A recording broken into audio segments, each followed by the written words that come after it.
Good morning, everybody. Welcome to Encounter Church. We are going to start by singing some songs, and we would love it if you could stand up and sing with us. Through you, I can do anything.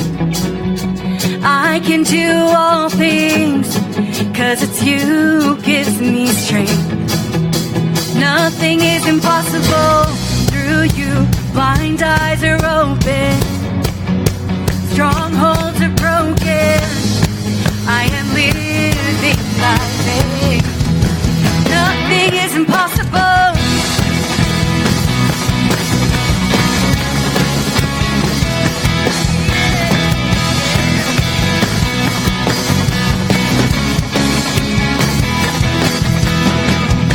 I'm not gonna live by what I see. I'm not gonna live by what I feel.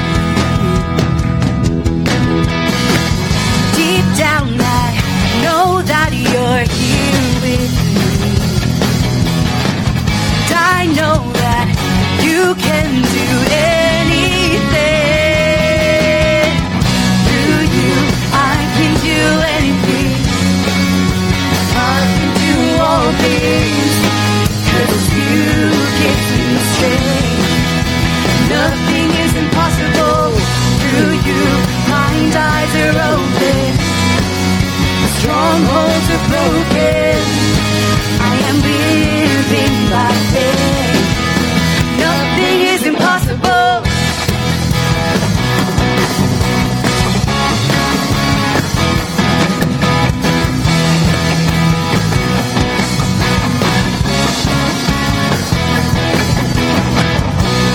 Not gonna live by what I see. Not gonna live by what I feel.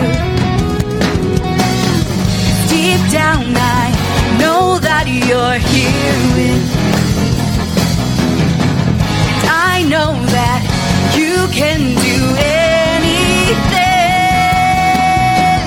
Through you I can do anything. I can do all things, 'cause it's you who gives me strength. Nothing is impossible. Through you, blind eyes are open. Strongholds are broken. I am living by faith. Nothing is impossible.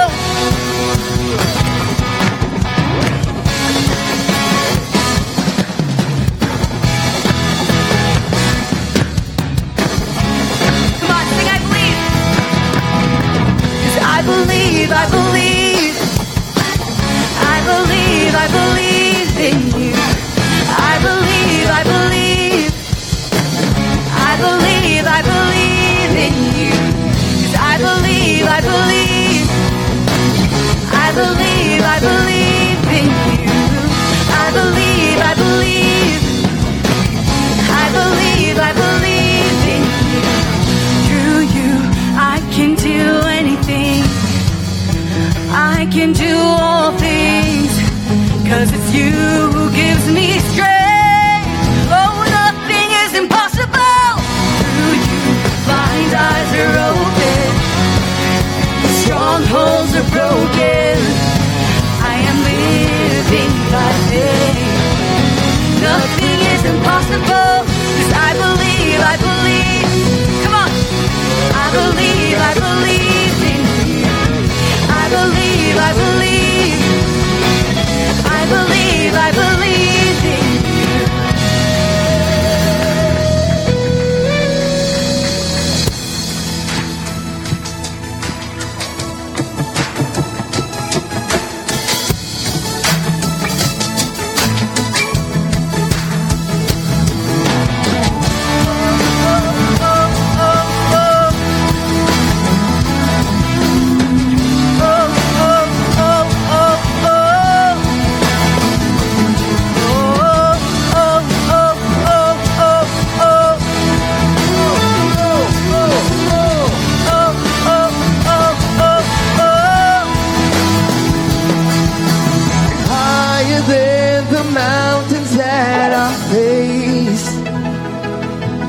stronger than the power of the grave. Constant through the trial and the change. This one thing remains. One thing remains. Your love never fails, never keeps, it never runs out on me. Your love never fails, never keeps, it never runs out on me.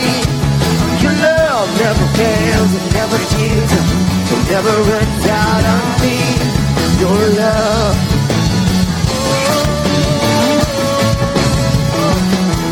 And on and on and on and on it goes. For it overwhelms and satisfies my soul. And I never ever have to be afraid. This one thing remains. One thing remains. Sing your love never fails, it never keeps, it never runs out on me. Your love never fails, it never keeps, it never runs out on me. Your love never fails, it never keeps, it never runs out on me. Your love, oh, your love, oh.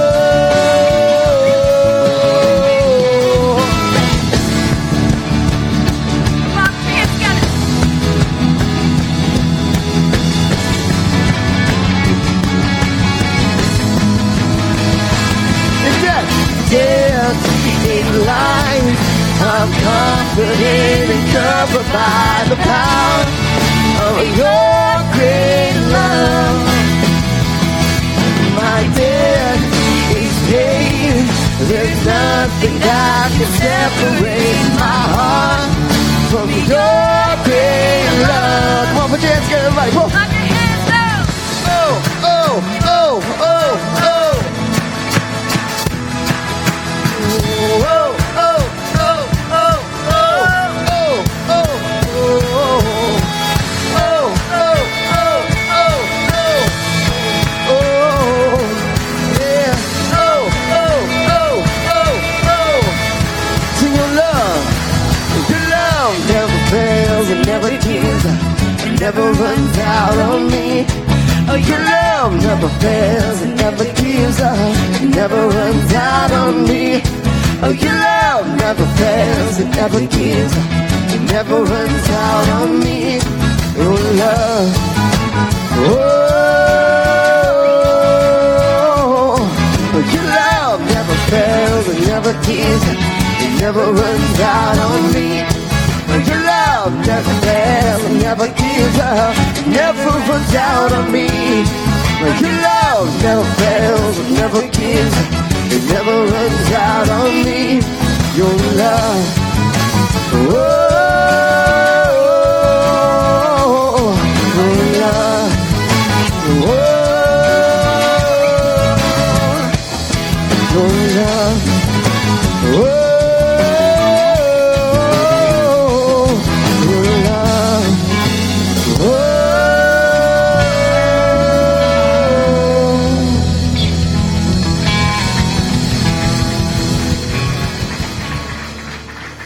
Good morning, everyone. Welcome to Encounter Church. Are you glad that you're here today? All right, everyone say out loud, I'm glad I'm here. All right, look to somebody else around you and say, I'm glad you're here.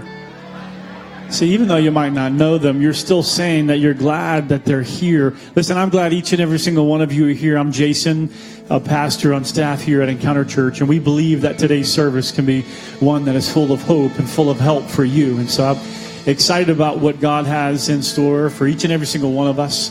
We're going to sing another song together, and our pastor Chris is going to come and start a new series today, and I'm excited about it. If you're a first-time guest, I've had a chance to meet several of you that are here for the very first time. We're glad that you are here.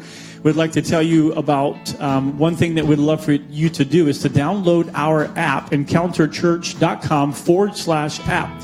It's a way that you can follow along in today's message. It's a way that you can also submit a prayer request. You can learn a little about who we are as we also get to know you. Even the sermon notes are going to be loaded in there as well. So we'd love for you to download that. We'd love to also know that you're here so you can fill out the connection card that you received when you came in the door. A little bit later in the service, you can place that in the offering basket. So we'd love for you to do that for us. Again, we're glad that each and every single one of you are here for a great service. Let's continue to sing another song together.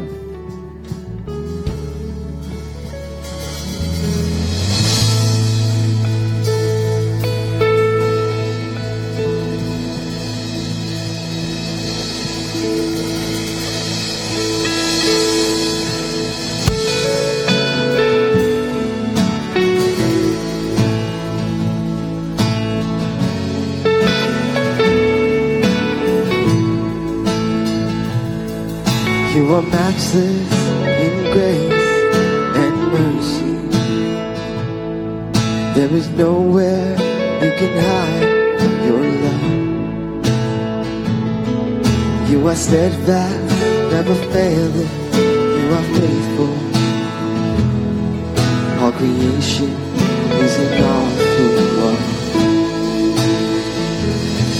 You're the healer of the sick and the broken. You are comfort for every heart in loss.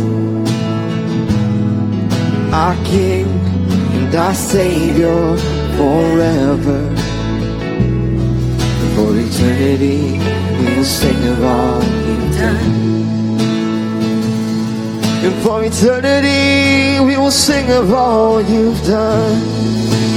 We say, God with us, God for us, nothing can come against, no one can stand between us. God with us, God for us, nothing can come against, no one can stand between us.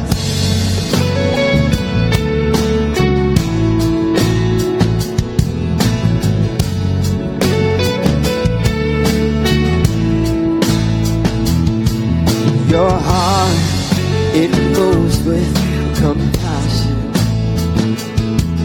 There is life, there is healing in your love. You're the Father, the Son, and the Holy Spirit.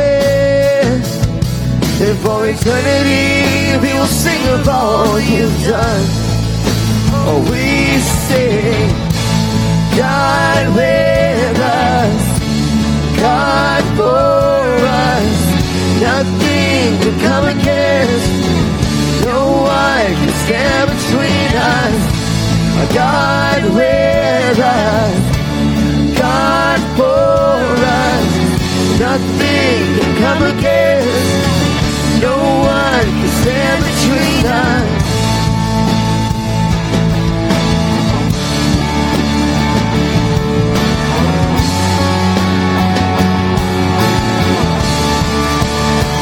Where there was death, you brought life, Lord. Where there was fear, you brought courage. And when I was afraid, you were with me. And you lifted me up. And you lifted me up. Where there was death, you brought life, Lord. Where there was fear, you brought courage. And when I was afraid, you were with me. And you lifted me up. And you lifted me up. Come on, sing that out. Where there was death, you brought life. Where there was fear, you brought courage. When I was afraid, you were with me. And you lifted me up. And you lifted me up. And you lifted me up. And you lifted me up. And you lifted me up. And you lifted me up. God with us, God for us. Nothing can come against. No one can stand between us. God with us, God for us. Nothing can come against. No one can stand between us. God with us, God for us. Nothing can come against. No one can stand between us. God with us, God for us. Nothing can come against. No one can stand between us. God with us, God for us. Nothing can come against. No one can stand between us. God with us, God for us. Nothing can come against.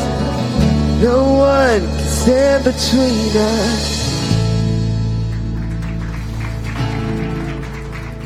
You may be seated.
And in my heart somewhere, I wanna go there. Still I don't go there. Everybody say something, say something, say something, say something, say something, say something. I don't wanna get caught up in the rhythm of it, but I can't help myself. No, I can't help myself. No, no. Caught up in the rhythm of it. No, I can't help myself. No, I can't help myself. No, no. Caught up in the rhythm of it. Baby, I'm looking for something I can't have. Baby, I'm looking for something I can't have. Baby, I'm looking for something I can't have. Everyone knows all about my transgression. Still in my heart somewhere, there's a melody and harmony for you and me tonight. Whoa, I hear them call my name, and everybody said, say something, say something, say something, say something, say something, say something. I don't wanna get caught up in the rhythm of it, but I can't help myself. No, I can't help myself. No, no. Caught up in the middle of it, No, I can't help myself. No, I can't help myself. No, no. Part of me in the rhythm of it. For something I can't have. Maybe I'm looking for something I can't have. Maybe I'm looking for something I can't. Maybe I'm looking for something I can't. Maybe I'm looking for something I can't have. Maybe I'm looking for something I can't have. Maybe I'm looking for something I can't have.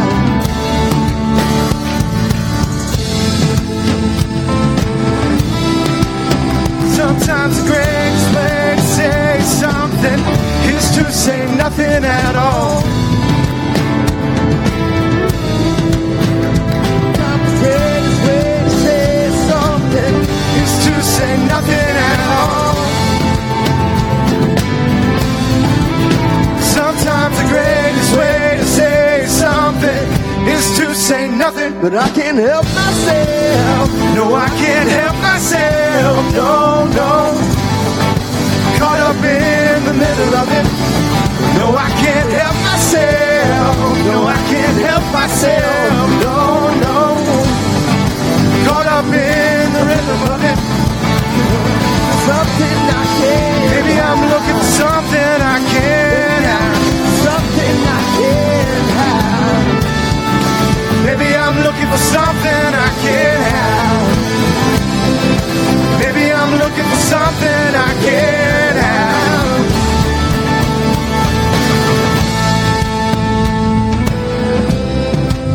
Sometimes the greatest way to say something is to say nothing at all. Sometimes the greatest way to say something is to say nothing at all.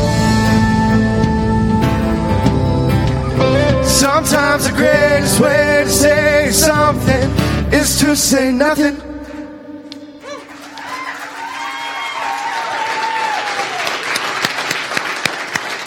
Awesome. Great job.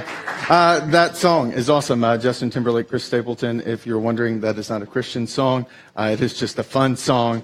But that song, I think, in a lot of ways captures a moment that many of us can relate to, right? A moment where you find yourself in a position, in a space where you're like, what do I say? What do I do? And I know I should say nothing, but I just can't help myself, right?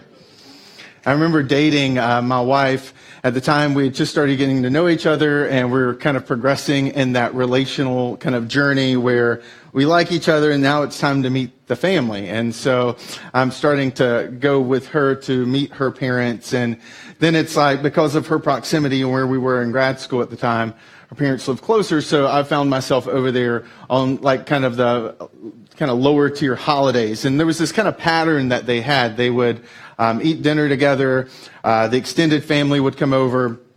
And then right after dinner, there would be kind of game time. And which is a little different. I didn't grow up in a household that played games a lot. My wife, my girlfriend at the time, did. And so it would be like, all right, guys, who's ready to play Phase 10? And I was like, what is Phase 10? And why is everyone still at the table? And what's about to happen? And I'm dating this girl, so I can't bow out. I've got to stay in, and I want her family to like me. And so you learn about people when you play games with them. Right? We sit down, and if you've ever played Phase 10, I'm sorry. If you haven't, don't. And Phase 10 is a lot like this idea of purgatory. If you've ever heard of this notion, you just kind of get stuck in a limbo. Phase 10 is the equivalent of Rush Hour to me as a card game. You sit there, and you have to go through Phase 1 and get a certain set of cards, and that gets you to Phase 2, and you have to get all the way to Phase 10. And by Phase 5, you really start to get a sense for what people are really like. You know, like that I'm dropped on a desert island, who would kill me first kind of moment. Because you have to phase people. Like you have to, when you go out, if they're not ready, then they're stuck in that phase they were already in. And so I'm doing this, and I'm going through Phase 1 and Phase 2, and I'm starting to notice that, like, I'm not really competitive. Okay, if you ever play a game with me, you're going to be like, does this guy even care about winning? Probably not. No, honestly, I don't. Okay. I care about winning in other areas, but just not around games. Well, everyone in my wife's family is competitive. I mean, like sharpen the plastic spoon and stab you because it gives them an edge kind of competitive. And so I'm sitting there and I'm playing and I'm in this moment of dilemma. I have got an ability to phase out, but if I do that, if I put my cards down and I'm like, I'm done, then that means her mom is not done.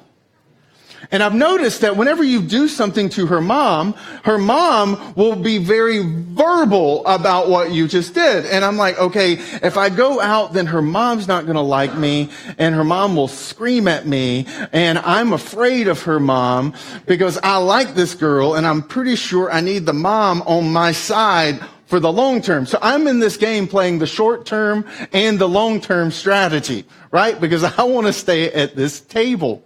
And I just remember those moments early in dating of being like, I don't know what to do. I can't help myself. I know I shouldn't do this. I know I shouldn't say anything, but this person really cares about being skipped. This person really cares when they take it personal when I do something in the game. And it was just these moments early in our relationship where I would just kind of almost look up to heaven and be like, what in the world do? I cannot win. And I think in a lot of ways, life is like that. There's a reason that oftentimes we use analogies to describe things. And one of the ways that we use analogies is to describe life is this analogy around game.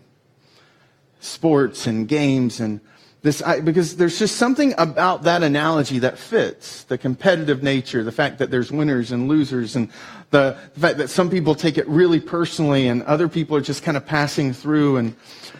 And sometimes you find yourself in these places and you're just not sure what to do. And this is what this series is about. This is a little bit of a shifting the gears. If you were here for the first time the last couple of weeks and you're like, man, is this like, wow, okay, the inspirational and helpful, hopeful, and energy. And that's true. That's part of what we do. But we also really believe that at the end of the day, there is a lot of help to the Bible too. And so this series is a little bit of a shifting of gears if you've only been in the last couple of weeks. So this week, this series, this month is really practical. It's really meant to be helpful for you. And what we want to do is kind of walk through and kind of play out this analogy about life and how do you win? How do you play well in the game of life? And what I want to do today is I want to look at an individual who's in a similar but far more serious moment. He's not sitting around a dining room table, but his choice does have consequences. It's a very ancient kind of moment, but yet in this ancient kind of moment, what you find is very modern application. It's found in a passage and maybe a story or a book in the Bible that you've never even read before, but it's in this ancient account that we see some complementary but this very contemporary way of positioning ourselves in life, the posture that we need when we come to this thing called life that actually ends up helping us play well.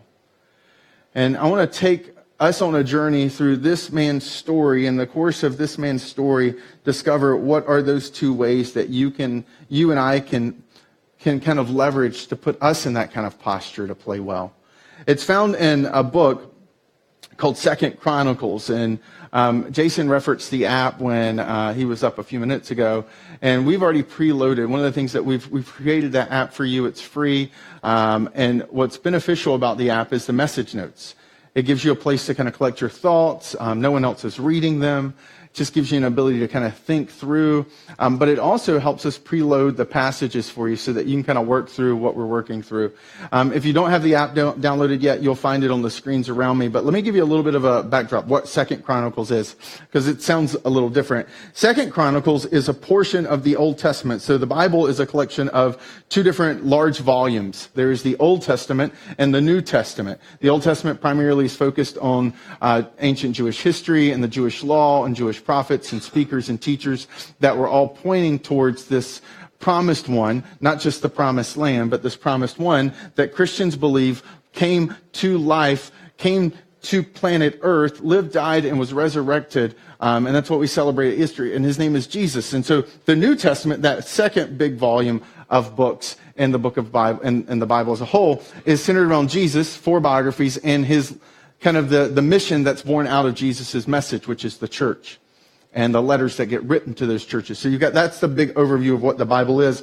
The Old Testament, because it's so big, has different types of books and different types of genres. You can't just open up the Old Testament and read each of the books the same way because they're different genres. It's like reading a car manual the same way you would read Harry Potter. Like, it just doesn't work, right? It's a different genre. And the section of books that you find 2nd Chronicles in is the historical books. And the historical books, 1 Kings, 2 Kings, 1 Chronicles, 2 Chronicles, Ezra, Nehemiah, these different books all center around Jewish history. Specifically, the Kings and Chronicles are these 2-volume sets that focus on the kings of the nation of Israel. And I say all that to set the backdrop because this is primarily the record of what was going on in the life of the nation of Israel through the lens and through the leader of Israel at the time. 1 Chronicles spends a lot of time, it's primarily focused on David, who was the kind of greatest king in Israel's history. David has a son named Solomon. And Solomon is what begins. It's Solomon's birth, his reign, his birth as a king, the reign of him as a king that starts the book of 2 Chronicles. And so it begins this way.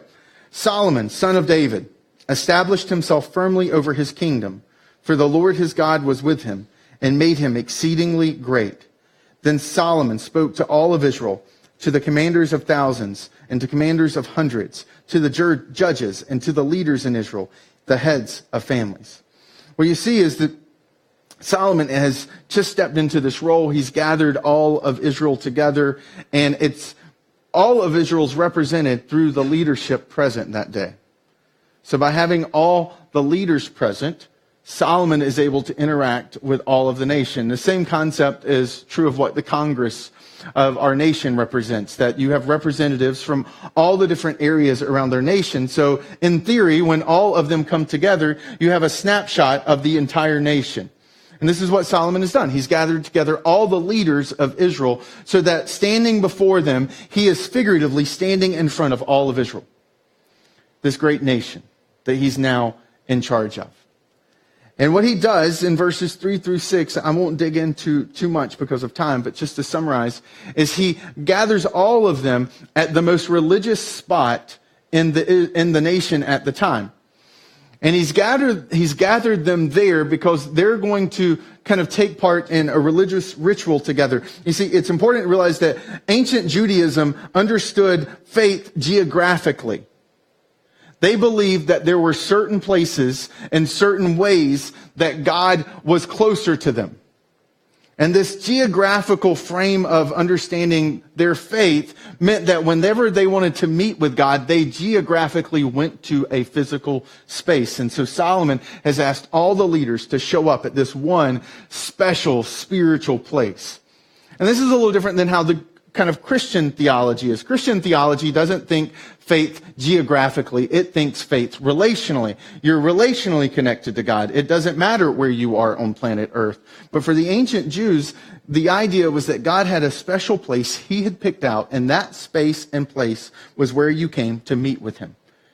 And so they have this large religious celebration. They have significant rituals taking place. And in the midst of those rituals, what we see in verses 3 through 6 is an incredible devotion to God. Solomon's father was not perfect, but the thing about David was David had a very deep devotion to God. He was not a perfect man. He made some ridiculous errors in his life. He committed sins that would have thrown him in prison today. But at the heart of who he was a man who genuinely desired to have a relationship with God and to honor him and to please him. And Solomon picks that part up from him. So Solomon makes this very generous kind of sacrifice to God, and he falls asleep that night, and that's where we pick up in verse 7. That night, God appeared to Solomon and said to him, "Ask for whatever you want me to give you." Think about that question. First of all, that's a really incredible question. God doesn't show up at any other point, in any other place in all of the Bible to ask that question to anyone else. I mean, how would you respond if God showed up to you and said, "Whatever you want, ask for it"? Like, there's a blank check, and then there is this blank check. There is never, ever been a blank check quite like this blank check God has shown up with. God's like, whatever you want, Solomon. I have been so moved and so pleased by the way you have gathered the people together and the way you have honored me and the way that you have sacrificed to me. I see your heart. I see your desire. I see your devotion. Whatever you want, Solomon, I'll give it to you.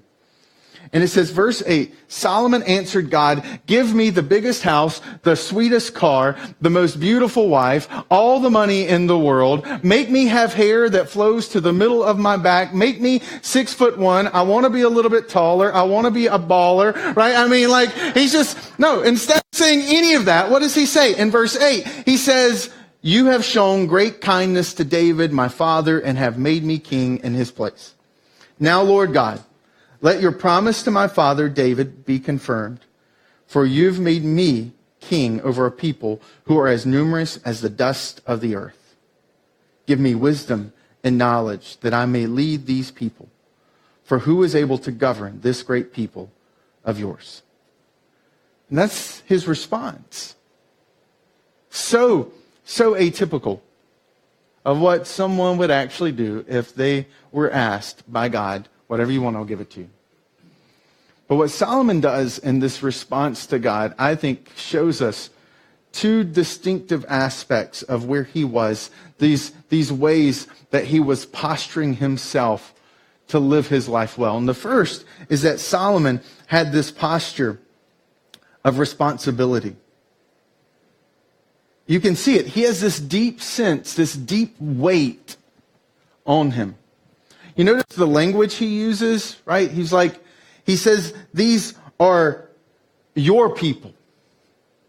You have made me king. They're as numerous as dust on the earth. Like, you can almost feel the deep sense and weight of responsibility that Solomon has this night. It's the people that are present around him, because the nation is still there.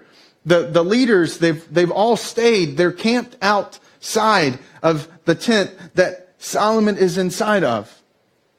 He feels the weight of all of those people present and represented by the leaders present. And all he can do is he calls out. But in that calling out, what we see is he had a sense of responsibility. Now, one thing that's helpful to realize is that the ancient Jewish kingdom of Israel was something that you don't see a lot today. It was called a theocracy. And a theocracy, we have a democracy, but a theocracy is this idea of, it's a form of government where God is his law, his rules, his standards, his kind of like what he's defined. Those are, in fact, the laws of the land. We're not a theocracy, but Israel is. And to be king meant that God had picked you to rule his people, but you were to represent him in the way that you led and the way you ruled his people. So I think Solomon has this healthy understanding that he's not entitled. He may have grown up a prince, but that does not make him entitled to be a king. For Solomon and his frame, what he understands, what he's feeling in that moment is being king is not something he was entitled to. It was something he was entrusted with. And a significant difference to be entrusted with being king. And this is what Solomon feels. He feels the weight of all those people sleeping around him. He knows he's responsible to them. And he's been entrusted with leadership for them. When Ella was 14 months old, my wife traveled out of town for the first time, which meant I was at home for the first time ever with my child. And I'd gone 14 months avoiding that moment because I was deeply terrified by it. Because I don't understand cries and I don't understand squeaks, but my wife did. She would know a squeak, and a squeak meant she was hungry, and a double squeak meant she was uncomfortable, and a triple squeak meant she wanted to watch something on television or order pizza. I had no idea. Like, what does these things mean? And so my wife's like, hey, I've got to go out of town for a couple days. Are you good with Ella? And I'm like, no, I'm not good with Ella. And I'm like, write everything down. Like, give me a translation manual, because I don't want to Google my way through the weekend. Because I'm pretty sure that's not called parenting well. And so she's good. She's coached me up. I'm ready. She leaves, and she calls me, and I've gotten Ella down. She's in the crib, and I am like fist pumping. I was like, I get to watch whatever I want to watch on television. That's a win. And I'm good. Like, I've survived, and I'm like, only 36 more hours to go, and I will have been successful. And my wife calls, and she's like, how's it going? I was like, girl, I am knocking a home run. And then I went and got that ball up, found another park, and knocked it out of that one too. I am awesome. I am so good right now. Hold on a second. I hear some noises. I'll be back. And so I go upstairs, and there in the crib is my daughter, and her face is starting to look a little different, and I pick her up, and her body's limp. She's drooling out of her mouth. I go to put her on her changing table. She physically doesn't have the strength, and I realize she's not breathing, and her air passages are closing up. The most terrifying moment my entire life. I'm still on the phone with Jenny, and she's like, you should call 911. I'm like, I should call 911. Because in this moment, I realized that as I'm dialing 911, and I'm like, keep it together, Chris, keep it together. Where do you live? I have no clue where I live. Don't you people track this kind of stuff? Like, I need your address, sir. I don't know where I think I remember my address. And I mean, like, I am, like, in my head, I'm like, Chris, you have to keep it together. You have to do this. You can't freak out right now, because this girl's life depends on you. It is all on you. And the sense of responsibility that hit me that night weighed on me like 1,000,000 pounds. Because that moment, it was so crystal clear. What had always been true, but what was so crystal clear that night was this thing called my daughter, this human being, the responsibility for her in life was on me. And it was terrifying and heavy. But I think in some ways, this is what we see Solomon dealing with that night. He's like, I feel the weight of leading these people. And if we allow that weight to press on us a little bit, it doesn't have to crush us, but it can weigh us down just enough that it causes us to become aware of it. I think what can happen is it can be a powerful force in your life. It can be a powerful strengthening in your life. What we see Solomon doing is demonstrating this very ancient Judeo-Christian doctrine, this belief that at the very first moment of creation, that human beings were given the breath of life from God Almighty. That it's not just that we're made up of a bunch of DNA and that all those things have come together that make up this thing, but that what makes me distinctly me, because if you've ever been to a funeral, the DNA's present. All the outline and skeleton structures, they're all present. All the organs are right there. What's lacking is the breath of God, that breath of life. And in the Judeo-Christian world that Solomon is operating out of, and that even if you're in this room and you're a Christian, that you are operating out of, or at least have been somewhat exposed to, is that the very breath in my lungs came from him. That yes, I may have an intelligence that allows me to think quickly and to process through stuff and to see things other people don't see, but that brain was given to me by him.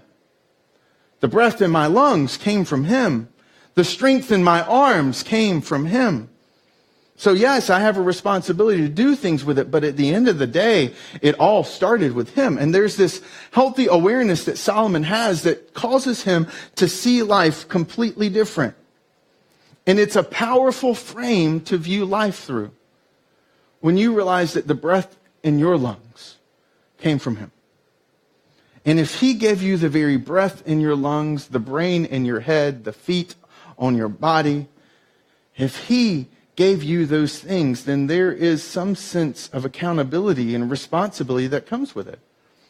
Imagine if you and I walk through life, you don't have to believe this, but just put on the lens for a second. Imagine if you walk through life with the lens that Solomon had, and you thought about your friendships, and they had these friendships of yours, God.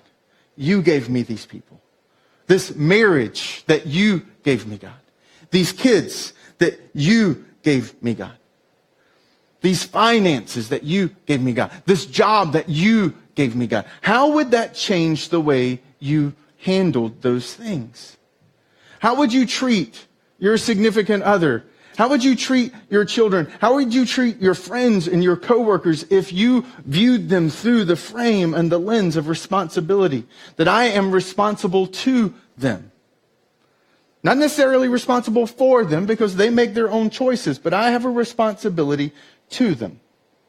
That weight, that frame, I think, would cause us to treat people differently. It would cause us to view life circumstances from grand to granular differently.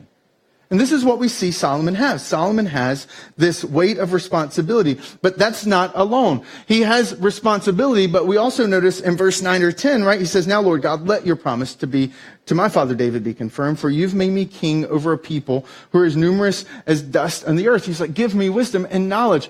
He's in that moment, not just feeling this posture, this weight of responsibility. He's also coming to terms with this deep recognition and awareness that he doesn't have all he needs to lead them. He's like, there's numerous as dust in the earth. I'm a young man. Give me wisdom and knowledge that I might lead them. What he's saying is, I don't have what I need to lead. I have this deep recognition, God, that I am inadequate for this task that has been entrusted to me. And this responsibility tied to this recognition gives Solomon a posture and a position to cry out for wisdom. Because Solomon understands he doesn't know it all. He doesn't have it figured out. He doesn't have swagger and bravado. He's not walking around with what's called the Dunning-Kruger effect, which is an effect that this story illustrates really well. In 2008, there was a psychiatrist named Stephen Greenspan who published this book on the Annuals of Gullibility, is what it was called. And what he does in this decades amount of research, kind of condensed into this book, is he teaches people how to avoid being gullible. Which sounds really interesting. 2 days after Stephen Greenspan publishes his book on how to avoid gullibility, right? This magnum opus of his life's work on avoiding being gullible, his financial advisor is exposed as a fraud, Bernie Madoff. And that day, 2 days after his book on gullibility and how to avoid being gullible, he loses a third of his life savings to Bernie Madoff and the scheme being revealed. You see, what this psychiatrist demonstrates is that Dunning-Kruger effect, this idea that in psychology that states that the most confident people are oftentimes the most ignorant ones. If you are a parent or you happen to be around small kids, you've probably noticed this, right? I get told frequently by my 6-year-old, I know, Daddy. Like, oh, really? You know how to drive a car? You have passed the state test and you can get in that driver's seat and drive me somewhere because you know? I mean, I hear, I know, Daddy, all the time. I'm like, girl, you don't even know what you don't know. But the challenge is it's not a problem 6 years old has alone. It's a problem we all have. Because I've met 60-year-olds who have the same struggle as my daughter does. I have had moments in my life where I reflect that kind of confidence without any competency or understanding in the area that I'm in. That's why, as a general rule of thumb, I try not to talk a lot because I learned early on, the more I talk, the stupid I actually sound. And I think Solomon had something rare. Solomon recognized he didn't have it all figured out. He knew he didn't know. And for many of us, threatened by the idea of not knowing something. So what do? We pretend to know something. Oh, I got that figured out. We'll talk confidently about whatever it happens to be, but in reality, we're just posing. We don't actually know. But the challenge is what the psychiatrist, this team, Dunning-Kruger, figured out, is that most people who do it don't even know they're doing it. They feel confident on the inside. And it's a good rule of thumb, not the only, but just a good general rule.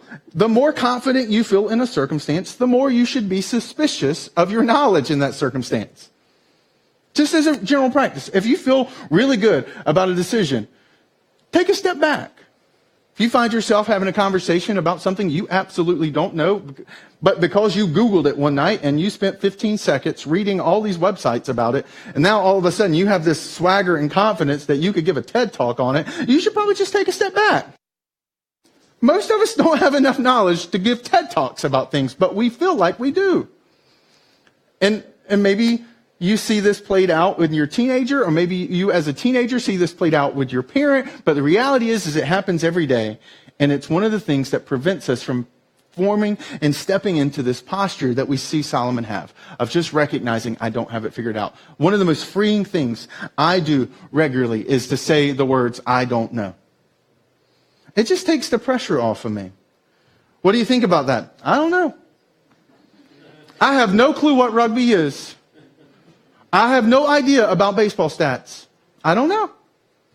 No, I don't know about Tom Brady's wife. I don't know. Like, there's just these moments, these small moments where we can fall into these traps. I'm like, I just don't know. I can't talk about that.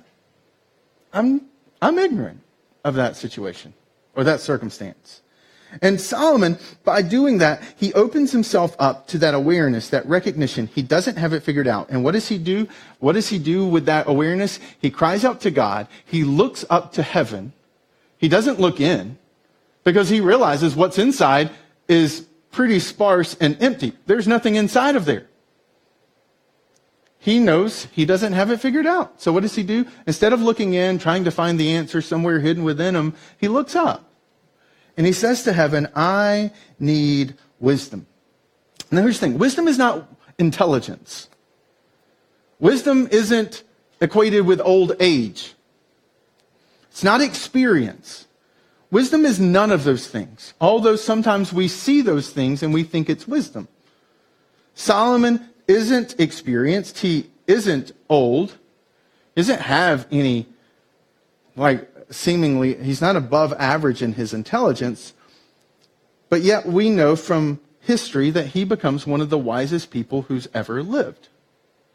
And it's because wisdom isn't experience. It isn't old age, and it's not intelligence. What wisdom is wisdom is formed out of this posture of looking up to heaven and having the perspective that heaven, that eternity brings to a light and kind of temporary moment on earth.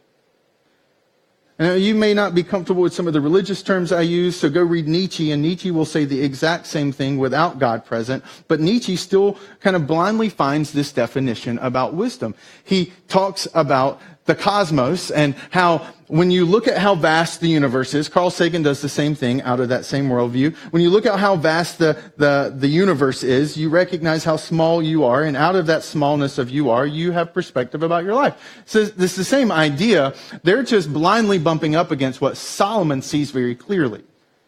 That having the perspective of eternity gives me insight to how to live my life today. That when you know there's a forever, you start to gain insight in what to do in every situation. To kind of state it another way that's a little simpler, wisdom is essentially having the right insight. It's having the insight and the impulse of what to do, what to say in the circumstance that's right. And that right insight and all the different circumstances and all the different ways and things to say, that is in essence what wisdom looks like practiced daily. And this ultimately comes from us looking up, not looking in. But it only is formed when we have this posture of recognizing responsibility and a recognition that we don't have it all figured out. What happens when we do those two things, and this is why it's so mysterious, is when we take those two things, it puts us in a posture that opens us up to experience wisdom. Now, I remember the first time, this was like the most profound insight for my tiny little human brain.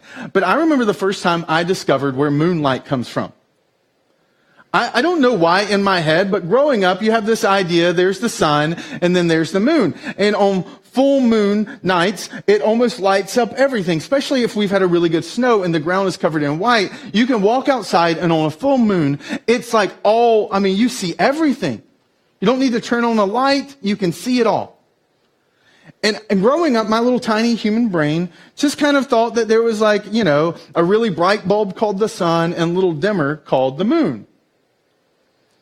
And I remember vivid, this moment where I realized that the moon is nothing more than a ball of dust and rock. But yet the moon shines light onto our planet because of its position and posture it has before the sun. That the sun, in all of its brilliance, when it hits that ball of dust and rock, if it's in the right space and place, then what happens is that we collect the illumination of that reflection. And I think in a lot of ways, moonlight captures what wisdom looks like. It's not that it's necessarily something that's coming from within. It's about having the correct posture. When we look up to heaven with responsibility and with recognition, we don't have it figured out, then it does something inside of us. This opens us up to insights. And all of a sudden is what happens in our life from that posture is we start to see things differently. We start to have insight. There starts to be illumination. And in the end, wisdom is a supernatural thing that we reflect this kind of sunlight, not S-U-N, but S-O-N, light coming down from heaven. And that this posture, there are benefits to it. That's why I said today's message and this month is really practical, because when you look at verses 14 and 15, right, when it sums it up, it says that Solomon accumulated chariots and horses. After he's kind of responded, after God says, I'm going to give you this. I'm going to give you this thing you've asked for. I'm going to give you wisdom. But because you didn't ask for all these other things, what's going to happen is when I give you wisdom, these other things will come too. Is that Solomon accumulated chariots and horses. He had 1,400 chariots and 12,000 horses, which he kept in chariot cities and also with him in Jerusalem. The king made silver and gold as common in Jerusalem as stones and cedar as plentiful as sycamore fig trees in the foothills. And I love verse 15. Solomon's posture, his desire, this recognition that he doesn't have it all figured out, and yet he has this responsibility to lead people, puts him in a place that in the end, when wisdom starts to shine down on him, what starts to happen is good things start to happen to the people that he leads. That gold and silver become as common as stone. It's just not about Solomon. The security of his people, because that's what the chariots and the horses represent, the economy of his people, all of these things start to shift because of his wisdom in motion and in practice. And imagine, what if your life and my life regularly reflected wisdom in the way that Solomon did? What if we had that posture, that posture that had recognition and responsibility, and it put us in a place to say, God, we need you. We need you to guide us in how we live our lives and the things that we say and the things that we do. Imagine what your friendships would look like if wisdom was shining through you and off of you. Imagine what your kids would look like. Imagine the decisions that you would be making in your life. Imagine some of the worst decisions you've made in your life. Would you have made those decisions had you had this posture? That when you start to imagine the way your life and my life could look with wisdom reflecting off of it, what starts to happen is that you can easily visualize through even this kind of example of Solomon that things in our life would look different. We would see things differently, and things probably in the end would be better because of it.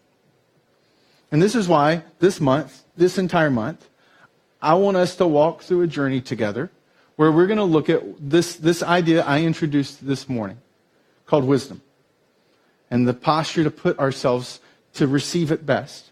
What it looks like for that thing called wisdom to flow into our relationships, to flow into our decision making, to flow into how we move about our life in general. And that if you're interested in what that wisdom could look like, then I want to invite you back over this month as we dig in and as we unpack what wisdom would look like, not just in Solomon's life, but in our life too. Let's pray. God, thank you for this passage, for this text, for this story. Thank you ultimately that you desire for us to walk wisely. And I pray that even now that we would, in our hearts and our minds, begin to view the circumstances, the relationships, the situations, through the lens of responsibility, or that we would be people who would start to view our lives as something that's been entrusted to us. And that we would carry that weight, and that weight would breed in us, God, a need and a desire and a hunger to lead well in all those areas. And then thank you. That you don't just create us for it, but that you supply your word, your wisdom to guide us through it. So thank you for the text. Thank you for all the passages. Thank you for the Bible. And thank you for the way it brings light, it's order to our steps, and it brings guidance to our decisions. And may you be pleased as we, this month, take the journey that we see Solomon beginning today. And it's in that name, Jesus, that I pray. Amen. I want to thank you for being here today. We're going to close out the way that we close out every single week. We really believe that this can be the most hopeful and helpful part of your week. And so we carve out space at the end. We play a song. Our band leads us through. And it just gives us a moment to reflect and to ponder and to process through. Like, okay, was there something I heard today that could give me guidance about something I'm in the midst of right now? Is there something I need to think through? Is there a conversation I need to have? Is there a choice I need to make? Is there a choice I need to avoid that comes out of what I've thought about today? And so we close that time, this time, with just a moment for you to kind of process through that. We also close it out because we put the app in your hand because the app is a great resource that gives you an ability for us to partner with you. And so you'll see in the app a simple icon that says, "May I ask you a question?" And it's because next month, in the month of May, we're going to deal with difficult questions, and we want your questions that you have about faith and about life to fuel the messages for that month. And so they're anonymous. I'm not going to know who wrote them. I'm not going to be like, tee hee hee, look here. It's anonymous on purpose. We want to hear your questions. We've had great questions come in already, but don't assume your question has been asked. And so over the course of May, maybe even this morning as you were listening, you're like, I have some questions about faith. I have some questions about God. I have some questions about how to have faith. This may be a time where you just use that app and you submit your question. You'll also notice people will be moving around the room, and it's because the people here at Encounter Church are generous people. The ones who call Encounter home are a generous people who've done incredible things in the community out of that generosity. And so we use this space for those who call Encounter Church home to practice that generosity. Some do it like my family through the app. Some of them do it through the baskets and checks and whatever, and that's why you'll see baskets being passed around. But whatever the response is, wherever you are in your journey and whatever the questions you may have or whatever the response may need, we want to give you space to do it. And so I want to invite you to stand.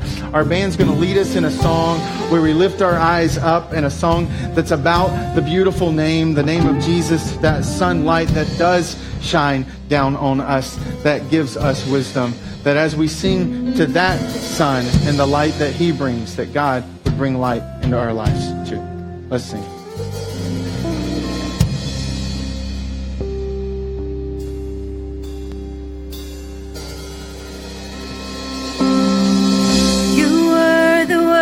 At the beginning, one with God the Lord Most High. Your hidden glory in creation, now revealed in you are Christ. What a beautiful name it is. What a beautiful name it is. The name of Jesus Christ, my King. What a beautiful name it is. Nothing compares to this. What a beautiful name it is. The name of Jesus. What a beautiful name it is. The name of Jesus.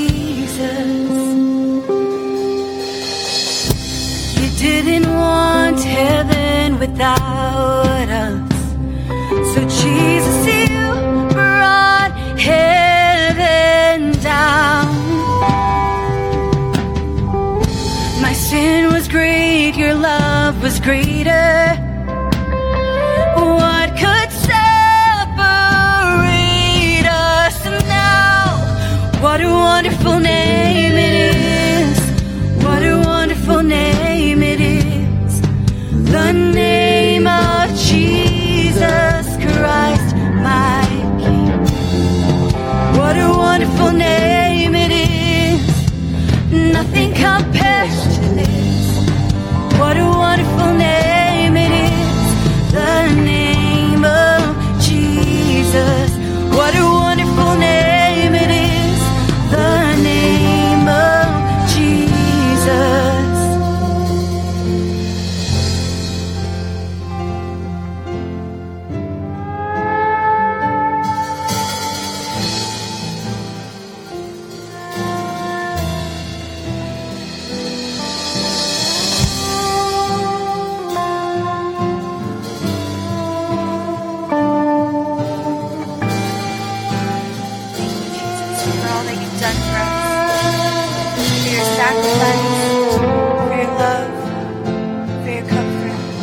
Thanks so much for being at Encounter Church today. We hope today's message was both hopeful and helpful to you. As you leave today, feel free to stop by Starting Point if you have questions about who we are or looking to get more involved. Also, several of you have commented on the illustration that was given last Sunday in Chris's message on the sheet music versus the song. Well, at the heart of that illustration was the fact that no matter where you are in your faith, there is still more. And so in May and June, Chris will be starting a special group that's titled Growing in Your Faith, where you can explore those things. The things that are talked about on Sunday can be explored and dove into during the days of the week. How do you apply those things to your life, into your home, to your workplace? So if you're interested in that and are looking to really explore those things of your faith and live that out, we would love for you to check out that group.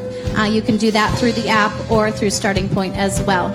We hope you have a wonderful afternoon and a great week, and we look forward to seeing you again next Sunday.